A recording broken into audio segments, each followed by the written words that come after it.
जय बद्री विशाल। जय बद्री विशाल। जय बद्री विशाल। जय बाबा केदार। जय बाबा केदार। जय बाबा केदार। उत्तराखंड के गवर्नर गुरमीत सिंह जी, यहां के लोकप्रिय मृदुभाषी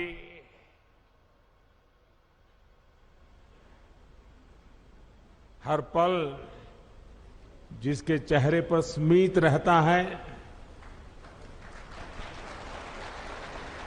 ऐसे हमारे पुष्कर सिंह धामी जी, संसद में मेरे साथी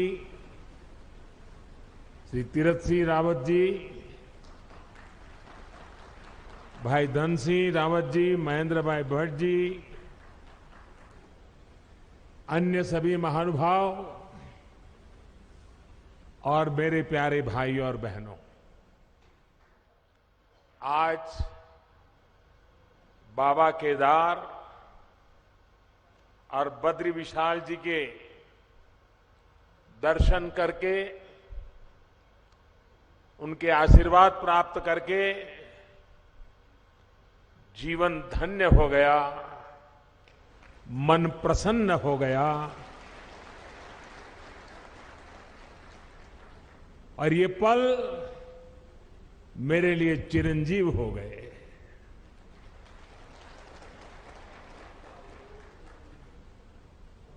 बाबा के सानिध्य में, बाबा के आदेश से, बाबा की कृपा से पिछली बार जब आया था तो कुछ शब्द मेरे मुंह से निकले थे। वो शब्द मेरे नहीं थे। कैसे आए, क्यों आए, किसने दिए, पता नहीं है, लेकिन यूं ही मुंह से निकल गया था कि ये दशक उत्तराखंड का दशक होगा।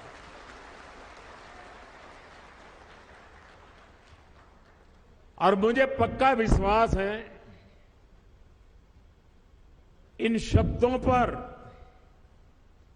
बाबा के, बद्री विशाल के, मां गंगा के निरंतर आशीर्वाद की शक्ति बने रहेगी, ये मेरा अंतर्मन कहता है। ये मेरा सौभाग्य है आज मैं आपके बीच इन नई परियोजनाओं के साथ फिर उसी संकल्प को दोहराने आया हूं। और मेरा सौभाग्य है कि आज मुझे आप सभी के दर्शन करने का मौका मिला है।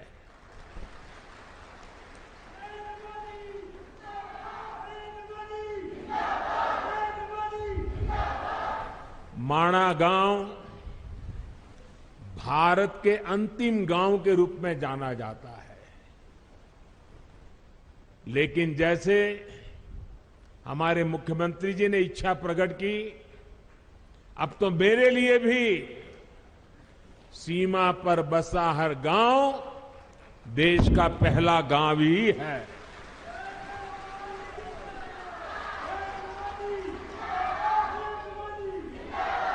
सीमा पर बसे आप जैसे सभी मेरे साथी देश के सशक्त प्रहरी है। और मैं आज माणा गांव को पुरानी यादें ताजा करना चाहता हूं। शायद कुछ पुराने लोग हो, उनको याद हो।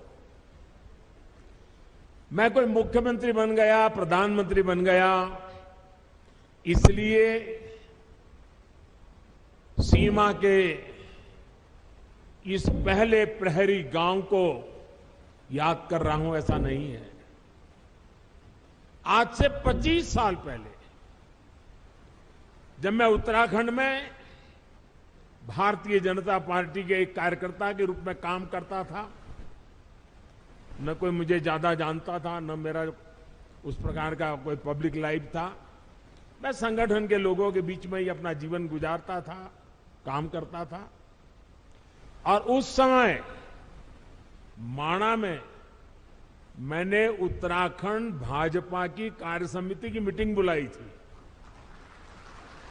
तो मेरे उत्तराखंड के सारे कार्यकर्ता मेरे से बहुत उस समय नाराज थे, प्रश्न पूछते थे, साहब इतना दूर कितनी मेहनत से जाना पड़ेगा, कितना समय जाएगा। मैंने कहा भाई, जिस दिन उत्तराखंड बीजेपी के दिल में माणा का महत्व पक्का हो जाएगा ना, उत्तराखंड की जनता के दिल में भाजपा के लिए महत्व बन जाएगा। और उसी का परिणाम है माणा गांव की मिट्टी की ताकत है। ये माणा गांव के मेरे भाइयों बहनों का आदेश है, आशीर्वाद है कि आज लगातार आपके आशीर्वाद बने रहते हैं। और मैं तो उत्तराखंड में नई सरकार बनने के बाद सार्वजनिक कार्यक्रम में पहली बार बोल रहा हूं। तो मैं आज जब यहां आया हूं और माणा की धरती से मैं पूरे उत्तराखंड के भाई बहनों को, हम सबको दोबारा सेवा करने का मौका दिया है, इसलिए हृदय से आभार व्यक्त करता हूं। साथियों, 21वीं सदी के विकसित भारत के निर्माण के दो प्रमुख स्तंभ है। पहला, अपनी विरासत पर गर्व, और दूसरा, विकास के लिए हर संभव प्रयास। आज उत्तराखंड इन दोनों ही स्तंभों को मजबूत कर रहा है। आज सुबह मैंने बाबा केदार की और बाद में बद्रीनाथ विशाल के चरणों में जाके प्रार्थना की, और साथ साथ, क्योंकि परमात्मा ने मुझे जो काम दिया है वो भी मुझे करना होता है, और मेरे लिए तो देश के 130 करोड़ की जनता वो भी परमात्मा का रूप है। और इसलिए मैंने विकास कार्यों की भी समीक्षा की। और अब आपके बीच आकर मुझे 2 रोपवे प्रोजेक्ट के शिलान्यास का सौभाग्य मिला है। इससे केदारनाथ जी और गुरुद्वारा हेमकुंड साहब के दर्शन करना और आसान हो जाएगा। गुरु ग्रंथ साहब की हम पर कृपा बनी रहे, सभी पूज्य गुरुओं पे हम पर कृपा बनी रहे कि ऐसा पवित्र कार्य करने का गुरुओं के आशीर्वाद से हमें अवसर मिला है। बाबा केदार के आशीर्वाद बने रहे। और आप कल्पना कर सकते हैं, ये रोपवे ने खंभे, तार, अंदर बैठने के लिए कार, इतना मात्र नहीं है। ये रोपवे तेज गति से आपको बाबा के पास ले जाएगा, इतना नहीं है। इसके होने से, इस पे काम करने वाले लोगों से आप कल्पना नहीं कर सकते हैं मेरे देश के 130 करोड़ देशवासियों के आशीर्वाद उन पर बरसने वाले हैं। हेमकुंड साहब पे दुनिया भर में गुरु ग्रंथ साहब की पवित्र पूजा करने वाले जितने भी मेरे भाई बहन हैं, आज हमें आशीर्वाद बरसाते होंगे कि आज हेमकुंड साहब तक का ये रोपवे बन रहा है। आप कल्पना नहीं कर सकते इसकी ताकत क्या है। आप देखना, आज यूके हो, जर्मनी हो, कनाडा हो, वहां पर उत्सव मनाया जाएगा, क्योंकि अब हेमकुंड साहब तक जाने का रोपवे बन जाएगा। और समय तो बचेगा, भक्ति में मन और ज्यादा लगेगा। विकास के इन सभी प्रोजेक्ट्स के लिए उत्तराखंड को और देश विदेश के हर आस्थावान श्रद्धालु को मैं आज बहुत बहुत बधाई देता हूं। और गुरुओं की कृपा बनी रहे, बाबा केदार की कृपा बनी रहे, बद्री विशाल की कृपा बनी रहे, यही और हमारे सभी श्रमिक साथियों को भी शक्ति मिले ताकि वे भी पूरी ताकत से समय सीमा में इस काम को पूरा करें। और हम प्रार्थना करें, हर बार प्रार्थना करें, क्योंकि ये बहुत कठिन इलाका है, यहां काम करना कठिन होता है, हवाएं तेज चलती हैं और इतनी ऊंचाई पे जाके काम करना होता है। परमात्मा से प्रार्थना करें कि इस पूरे काम के दरमियान कोई एक्सीडेंट न हो जाए, किसी हमारे साथी का नुकसान न हो जाए, ये हम प्रार्थना करते रहे। और जिस भी गांव के पास वो काम करते हैं वो भगवान का काम कर रहे हैं, आप उनको संभालना, उनको मजदूर मत समझना, उनको मजदूर मत समझना, ये मत समझना कि उनको पैसे मिल रहे हैं काम कर रहे हैं, जी नहीं, वो परमात्मा की सेवा कर रहे हैं, वो आपके गांव के मेहमान हैं, कठिन काम करने वाले हैं, उनको जितना संभालोगे काम उतना तेजी से होगा। करोगे ना, इनको संभालोगे ना, अपने संतानों की तरह संभालोगे, अपने भाई बहन की तरह संभालोगे। साथियों, आज मैं बाबा केदार के धाम में गया था, तो वहां जो श्रमिक भाई बहन काम करते थे उनसे भी मुझे बातचीत करने का मौका मिला, जो इंजीनियर लोग हैं उनके भी साथ बात करने का मौका मिला, मुझे इतना अच्छा लगा। और वो कह रहे थे कि हम कोई रोड का या इमारत का काम नहीं कर रहे हैं, हम तो बाबा के पूजा कर रहे हैं, बाबा की पूजा कर रहे हैं और ये हमारा पूजा करने का तरीका है।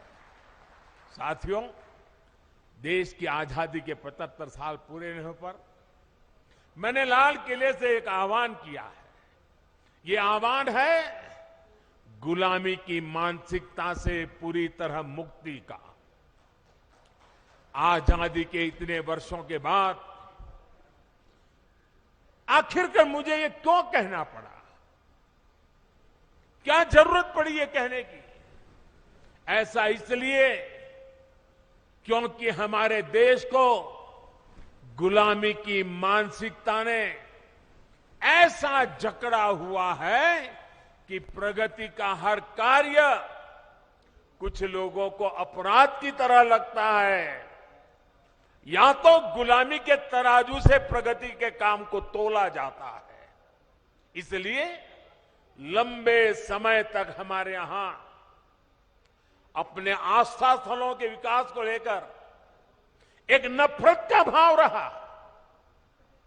विदेशों में वहां की संस्कृति से जुड़े स्थानों की ये लोग तारीफ करते करते नहीं थकते, लेकिन भारत में इस प्रकार के काम को हेय दृष्टि से देखा जाता था।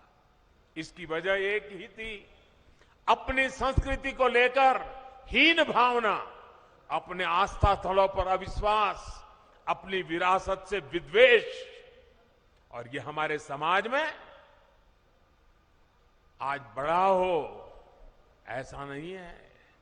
आजादी के बाद सोमनाथ मंदिर के निर्माण के समय क्या हुआ था वो हम सब जानते हैं।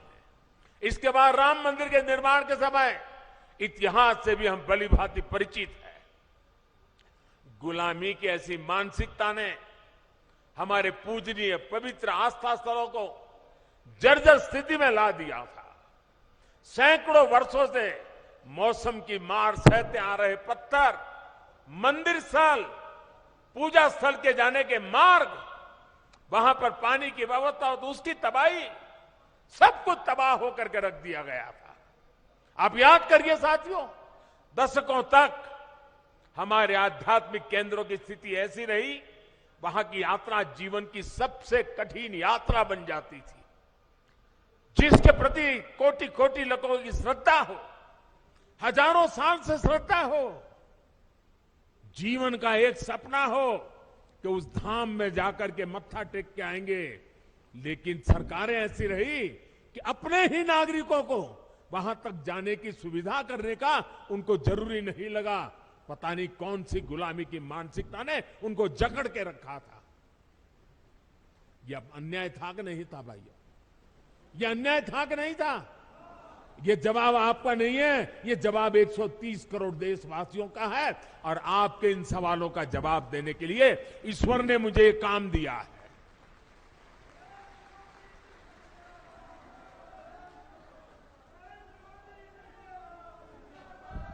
भाइयों बहनों, इस उपेक्षा में लाखों करोड़ों जन भावनाओं के अपमान का भाव छिपा था। इसके पीछे पिछली सरकारों का निहित स्वार्थ था। लेकिन भाइयों और बहनों, ये लोग हजारों वर्ष पुरानी हमारी संस्कृति की शक्ति को समझ नहीं पाए। वो ये भूल गए कि आस्था के केंद्र सिर्फ एक ढांचा नहीं, बल्कि हमारे लिए ये प्राण शक्ति है, प्राण वायु की तरह है। वो हमारे लिए ऐसे शक्तिपुंज है जो कठिन से कठिन परिस्थितियों में भी हमें जीवंत बनाए रखते हैं। उनकी गौर उपेक्षा के बावजूद ना तो हमारे आध्यात्मिक केंद्रों का महत्व कम हुआ, ना ही उन्हें लेकर हमारे समर्पण भाव में कोई कमी आई। और आज देखिए, काशी, उज्जैन, अयोध्या, अनगिनत ऐसे श्रद्धा के केंद्र अपने गौरव को पुनः प्राप्त कर रहे हैं। केदारनाथ, बद्रीनाथ, हेमकुंड साहब, वे भी श्रद्धा को संभालते हुए आधुनिकता से उसकी सुविधाओं से जोड़ा जा रहा है। अयोध्या में इतना भव्य राम मंदिर बन रहा है। गुजरात के पावागढ़ में मां कालिका के मंदिर से लेकर देवी विंध्याचल के कॉरिडोर तक भारत अपने सांस्कृतिक उत्थान का आह्वान कर रहा है। आस्था के इन केंद्रों तक पहुंचना अब हर श्रद्धालु के लिए सुगम और सरल हो रहा है। और जो व्यवस्थाएं विकसित हो रही है, वो हमारे बड़े बुजुर्गों के लिए तो सुविधा है, लेकिन मुझे विश्वास है मेरे देश की नई पीढ़ी 12, 15, 18, 20, 22 साल के नौजवान बेटे बेटियां, उनके लिए भी ये श्रद्धा का आकर्षण का केंद्र बनेंगे। वो हमारी नीति होनी चाहिए। अब हमारे दिव्यांग साथी भी इन स्थानों पर जाकर दर्शन कर रहे हैं। मुझे याद है, मैंने जब गिरनार में रोपवे बनाया, 80-80 साल के माता पिता ऐसे बुजुर्ग लोग वहां आने के बाद मुझे चिट्ठी लिखते थे कि कभी सोचा नहीं था कि गिरनार पर्वत पे जाकर के तीर्थ क्षेत्रों की हम पूजा दर्शन कर पाएंगे। आज वो इतने आशीर्वाद दे रहे। एक रोपवे बनाया। साथियों, इस ताकत को कई लोग पहचान ही नहीं पाते। आज पूरा देश अपने आध्यात्मिक केंद्रों को लेकर गर्व के भाव से भर गया है। उत्तराखंड की ये देवभूमि स्वयं इस परिवर्तन की साक्षी बन रही है। डबल इंजन की सरकार बनने से पहले केदारनाथ में एक सीजन में ज्यादा से ज्यादा 5 लाख श्रद्धालु आया करते थे। अब इस सीजन में ये संख्या मुझे बता रहे हैं 45 लाख। अब देखिए साथियों, आस्था और आध्यात्म के स्थलों के इस पुनर्निर्माण का एक और पक्ष है जिसकी उतनी चर्चा नहीं हो पाती है। ये पक्ष है पहाड़ के लोगों की ईज ऑफ लिविंग का, पहाड़ के युवाओं को रोजगार का।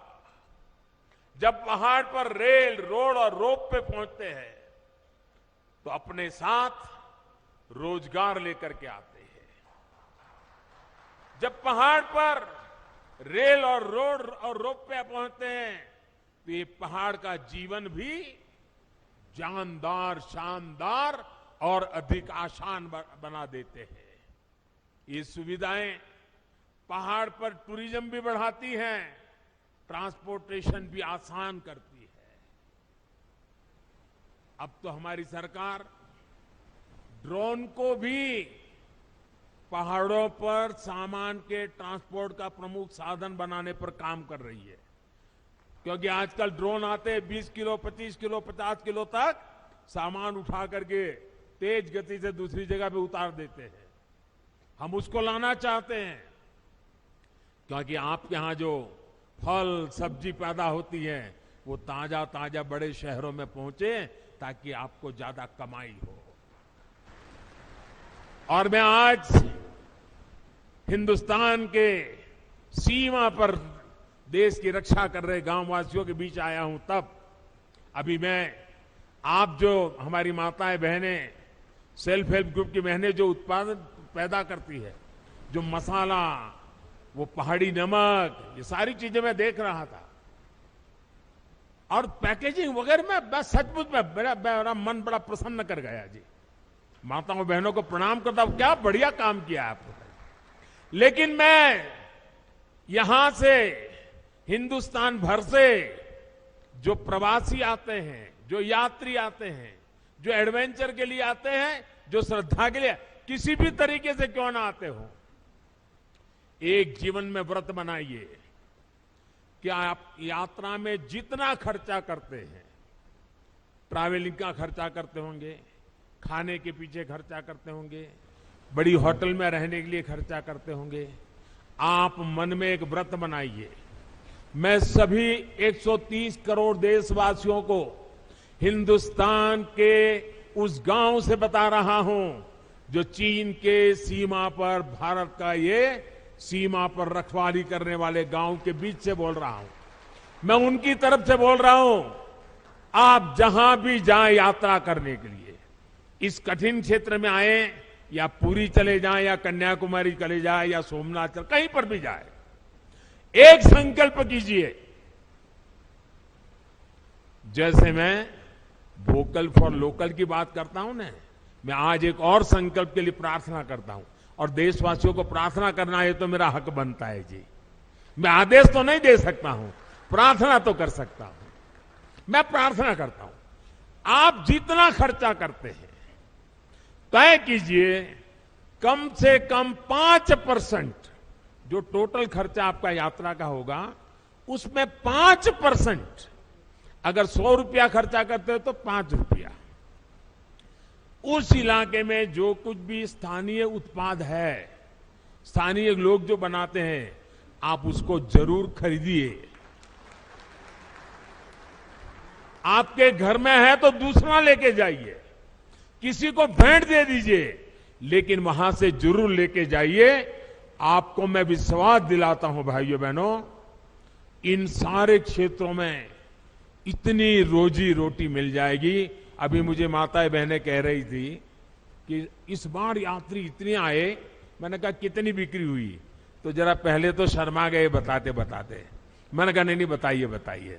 फिर उन्होंने कहा 2.5 लाख रुपए का बिक गया इस बार। उनको इतना संतोष था। अगर सब यात्री, सभी प्रवासी जहां जाए वहां स्थानीय जो गरीब लोग पैदा करते हैं, वैसी स्थानीय बनी हुई चीज 5% बजट ये जोड़ दीजिए, आप देखिए आपको जीवन में संतोष होगा। और घर में रखेंगे, बच्चों को बताएंगे कि देखिए हमने उस साल जब उत्तराखंड गए थे ना, ये तस्वीर तो तुझे अच्छी लगती है, उस तस्वीर के पीछे तो हमने 20 रुपया खर्च किया है, लेकिन ये जो छोटी चीज दिखती है ना, वहां की एक बूढ़ी मां बना रही थी, मैं उससे लेकर के आया था। आपको आनंद होगा, आपको संतोष होगा। इसलिए मैं आज यहां से पूरे देश को प्रार्थना कर रहा हूं, मेरे प्यारे भाइयों बहनों, पहाड़ के लोगों की पहली पहचान यही होती है कि वो बहुत मेहनती होते हैं। उन्हें उनके साहस, उनकी जुझारू प्रवृत्ति के लिए जाना जाता है। वो प्रकृति के प्रति शिकायत नहीं करते हैं, संकटों के बीच जीना सीख लेते हैं जी। लेकिन साहब, पहले की सरकारों के समय पहाड़ों के लोगों के सामर्थ्य को उनके खिलाफ ही इस्तेमाल किया गया। दशकों तक सरकारें ये सोचकर पहाड़ की उपेक्षा करती रही कि वो मेहनतकश लोग हैं, पहाड़ जैसा उनका हौसला है, अरे उनकी तो ताकत इतनी है, उनको तो कुछ जरूरत नहीं, चल जाएगा। ये उनकी ताकत के साथ अन्याय था। उनकी ताकत है, इसका मतलब ये तो नहीं है कि उनको ऐसे ही रहने दिया जाए। उनको भी तो सुविधा चाहिए। मुश्किल हालातों में पहाड़ के लोगों को मदद मिलनी चाहिए। जब सुविधाएं पहुंचाने की बात हो, जब सरकारी योजनाओं का लाभ पहुंचाने की बात हो, तो पहाड़ के लोगों का नंबर सबसे बाद में आता था। इस सोच के साथ देश कैसे आगे बढ़ता? पहाड़ के लोगों के साथ हो रहे इस अन्याय को मुझे समाप्त करना ही था। इसलिए पहले जिस इलाकों को देश की सीमाओं का अंत मानकर नजरअंदाज किया जाता था, हमने वहां से समृद्धि का आरंभ मानकर काम शुरू किया है। पहले देश का आखिरी गांव जानकर जिसकी उपेक्षा की जाती थी, हमने वहां के लोगों को अपेक्षाओं पर फोकस पर करके काम करना शुरू किया है। पहले देश के विकास में जिनका योगदान को महत्व नहीं दिया गया, हमने उन्हीं को साथ लेकर प्रगति के महान लक्ष्यों की ओर बढ़ने का संकल्प किया है। हमने पहाड़ की उन चुनौतियों का हल निकालने की कोशिश की है, जिससे जूझने में वहां के लोगों की बड़ी ऊर्जा व्यर्थ हो जाए, वो हमें मंजूर नहीं है। हमने हर गांव तक बिजली पहुंचाने का अभियान चलाया, जिसका बहुत बड़ा लाभ मेरे पहाड़ के भाई और बहनों को मिला। मुझे यहां गांव की सरपंच एक बहन से मिलना हुआ। मैं पूछ रहा था शौचालय बन गए? अरे बोले साहब बन गए। मैंने कहा पानी पहुंच रहा है? बोले पाइप लग रही है। इतनी चेहरे पर खुशी थी, अपने गांव में काम होने का आनंद था। उनके सरपंच महिला थी, बड़े गर्व से मुझे बता रही थी। हमने हर घर जल का अभियान चलाया, जिसकी वजह से आज उत्तराखंड के 65% से ज्यादा घरों में पाइप से पानी पहुंच चुका है। हमने हर पंचायत को ऑप्टिकल फाइबर से जोड़ने का अभियान चलाया, जिसकी वजह से उत्तराखंड के कोने कोने में आज डिजिटल कनेक्टिविटी पहुंच रही। मैं आज देख रहा था, इनके वे भी ऑनलाइन पैसे ले रहे थे, डिजिटल फिनटेक। मैं जरा हमारे पार्लियामेंट में कुछ बुद्धिमान लोग बैठते हैं, उनको बताना चाहता हूं कि मणा आई है, मणा। ये मेरे माणा में देखिए 8वीं कक्षा भरी हुई मेरी मां बहने डिजिटल पेमेंट ले रही है। पेटीएम ऐसा लिखा हुआ है, क्यूआर कोड लगाया है अपने माल के सामने। ये ताकत मेरे देश की मुझे माणा गांव के लोगों के पास देख करके और गर्व हो रहा है। हमने गांवों में हेल्थ और वेलनेस सेंटर खोलने का अभियान चलाया, जिसकी वजह से आज गांव के पास चिकित्सा की सुविधा पहुंच रही है। इन अभियानों का बहुत बड़ा लाभ हमारी माताओं, बहनों, बेटियों को हुआ है। एक संवेदनशील सरकार, गरीबों का दुख दर्द समझने वाली सरकार कैसे काम करती है, ये आज देश के हर कोने में लोग अनुभव कर रहे हैं। कोरोना के इस काल में जब वैक्सीन लगवाने की बारी आई, अगर पहले की सरकारें होती तो शायद अभी तक वैक्सीन यहां तक ना आता, लेकिन ये मोदी है।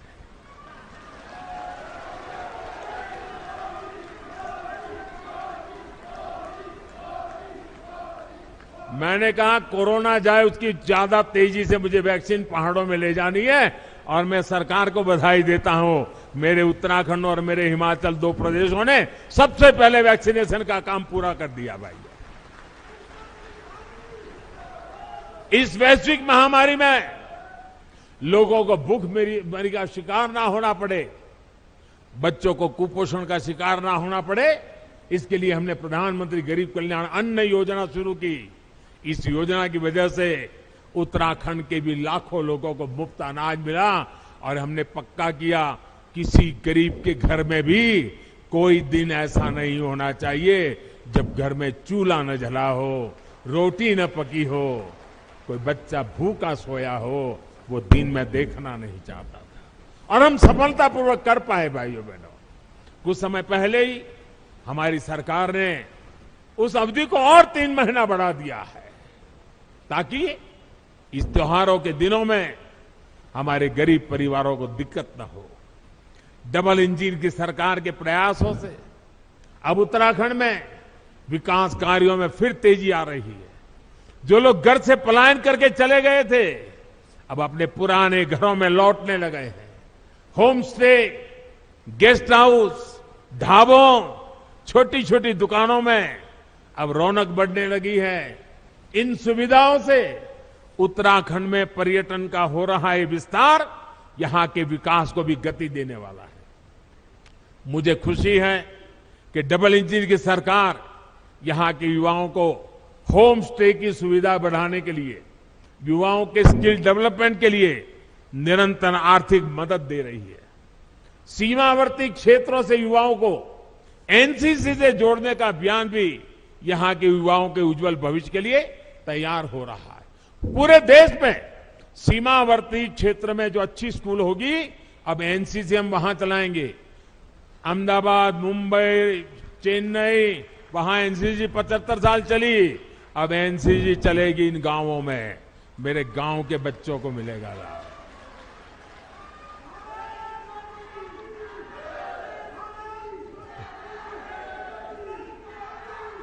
साथियों, हमारे पहाड़ के लोगों की सबसे बड़ी चुनौती रहती है कनेक्टिविटी।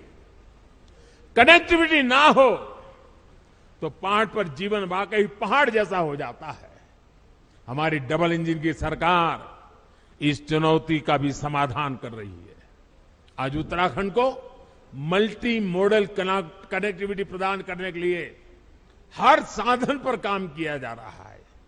हिमालय की हरी भरी पहाड़ियां पर रेलगाड़ी की आवाज उत्तराखंड के विकास की एक नई गाथा लिखेगी। देहरादून एयरपोर्ट भी अब नए अवतार में सेवा दे रहा है।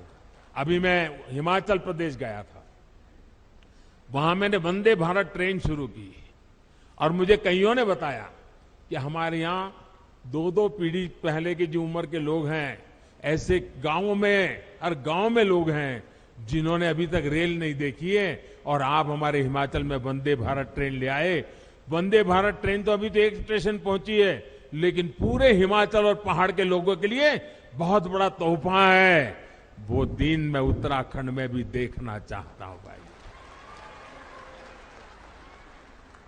आज चाहे हिमाचल से उत्तराखंड आना जाना हो या फिर दिल्ली और यूपी से उत्तराखंड आना जाना, 4 लेन हाईवे और एक्सप्रेसवे जल्दी आपका स्वागत करने वाले हैं। 4 धाम ऑल वेदर रोड उत्तराखंड के लोगों के साथ साथ पर्यटकों और श्रद्धालुओं को एक नया एहसास दे रहे हैं। अब हर कोई पर्यटक जो दूसरे राज्यों से उत्तराखंड आ रहा है, वो यहां से यात्रा का अद्भुत अनुभव लेकर जाता है। दिल्ली देहरादून इकोनॉमिक कॉरिडोर से दिल्ली देहरादून की दूरी तो कम होगी, इससे उत्तराखंड के उद्योगों को भी बढ़ावा मिलेगा। भाई और बहनों, आधुनिक कनेक्टिविटी राष्ट्र रक्षा की भी गारंटी होती है। इसलिए बीते 8 सालों से हम इस दिशा में एक के बाद एक कदम उठा रहे हैं।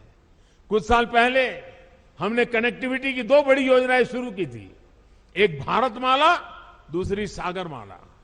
भारतमाला के तहत देश के सीमावर्ती क्षेत्रों को बेहतरीन और चौड़े हाईवे से जोड़ा जा रहा है। सागरमाला से अपने सागर तटों की कनेक्टिविटी को सशक्त किया जा रहा है। बीते 8 वर्षों में जम्मू कश्मीर से लेकर अरुणाचल प्रदेश तक बॉर्डर कनेक्टिविटी का भी अभूतपूर्व विस्तार हमने किया है। 2014 के बाद से बॉर्डर रोड ऑर्गेनाइजेशन ने करीब करीब 7,000 किलोमीटर नई सड़कें का निर्माण किया है, सैकड़ों पुल नए बनाए हैं, बहुत सी महत्वपूर्ण टनल्स को भी पूरा काम किया है। एक समय था जब बॉर्डर किनारे सड़क बनाने के लिए भी दिल्ली से मंजूरी लेनी जरूरत पड़ती थी। हमने न सिर्फ इस बाध्यता को समाप्त किया, बल्कि बॉर्डर किनारे अच्छी सड़कें बनाने पर, तेजी से सड़कें बनाने पर जोर दे दिया। अब पहाड़ी राज्यों की कनेक्टिविटी को और बेहतर बनाने के लिए हमने विशेष तौर पर, जैसे सागरमाला है वैसे भारतमाला है, वैसे अब पर्वतमाला का काम आगे बढ़ने वाला है। इसके तहत उत्तराखंड और हिमाचल में रोपवे का एक बहुत बड़ा नेटवर्क बनना शुरू हो चुका है। हमारे यहां जब हम बॉर्डर की बात सुनते हैं तो यही मन में आता है कि वहां सिर्फ फौजी साथी होंगे, बाकी सब वीरान होगा। लेकिन इस धारणा को भी हमें बदलना है और धरातल भी इसको हमें बदल के रहना है। हमारे बॉर्डर के गांवों में चहल पहल बढ़नी चाहिए, वहां विकास जीवन का उत्सव बनना चाहिए, ये हम प्रयास कर रहे हैं। और हम तो कहते हैं जो कभी गांव छोड़ करके गए हैं उनको अपने गांव वापस लौटने का मन कर जाए, ऐसा मुझे जिंदा गांव खड़े करने हैं। और मैं कह रहा हूं ऐसा नहीं, मैं करके आया हूं। गुजरात के अंदर पाकिस्तान की सीमा पर आखिरी गांव है कच्छ के रेगिस्तान में धोरडो। आज धोरडो बहुत बड़ा टूरिस्ट सेंटर बना हुआ है। लाखों लोग हर साल आते हैं। वहां के लोगों के लिए करोड़ों रुपए का व्यापार होता है। आखिरी गांव को जिंदा कर दिया, उसके कारण पूरा इलाका जिंदा हो गया। अभी मैंने पाकिस्तान की सीमा पर गुजरात का एक दूसरा इलाका है, रेगिस्तान में नालाबेट, एक तीर्थ स्थान था, नालाबेट की जगह पर एक मां का स्थान था, वहां बहुत बड़ा स्थान बना दिया। और अभी उत्तराखंड के अफसरों को मैंने भेजा था, जरा देख के आइए, क्या माणा के आसपास हम ऐसा कुछ कर सकते हैं क्या? मैं सोच रहा हूं, मैं बॉर्डर के गांवों में कुछ न कुछ होना चाहिए, दिमाग में खपाए बैठा हूं।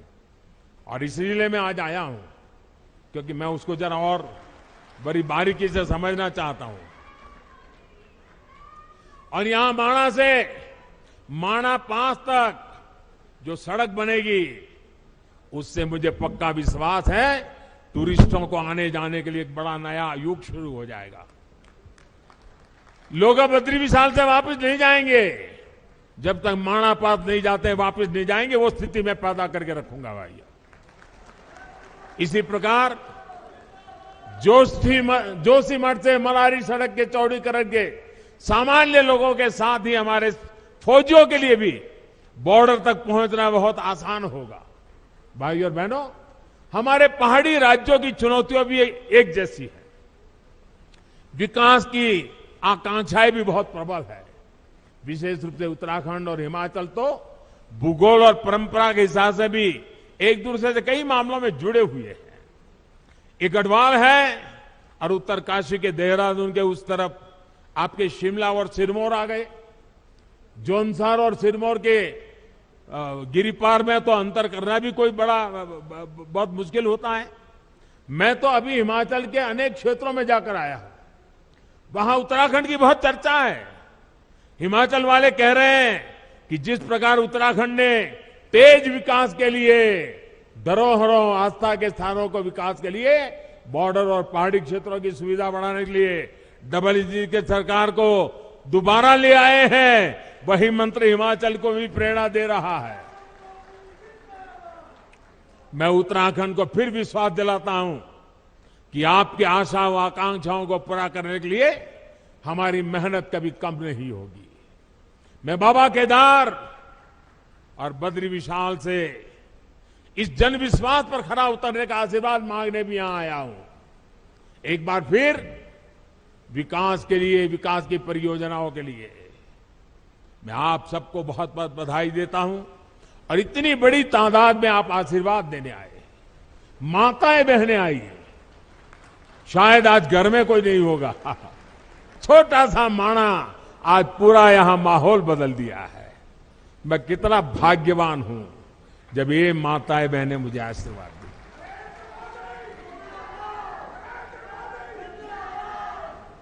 आज सचमुच मेरा जीवन धन्य हो गया है। मैं दीपावली की आप सभी को अग्रिम शुभकामनाएं देता हूं और मैं आपके उत्तम स्वास्थ्य के लिए, आपके बच्चों की उत्तम प्रगति के लिए बद्री विशाल के चरणों में प्रार्थना करते हुए मेरी वाणी को विराम देता हूं। मेरे साथ पूरी ताकत से बोलिए, भारत माता की, भारत माता की, भारत माता की जय बद्री विशाल, जय बद्री विशाल, जय बद्री विशाल, जय बाबा केदार, जय बाबा केदार, जय बाबा केदार।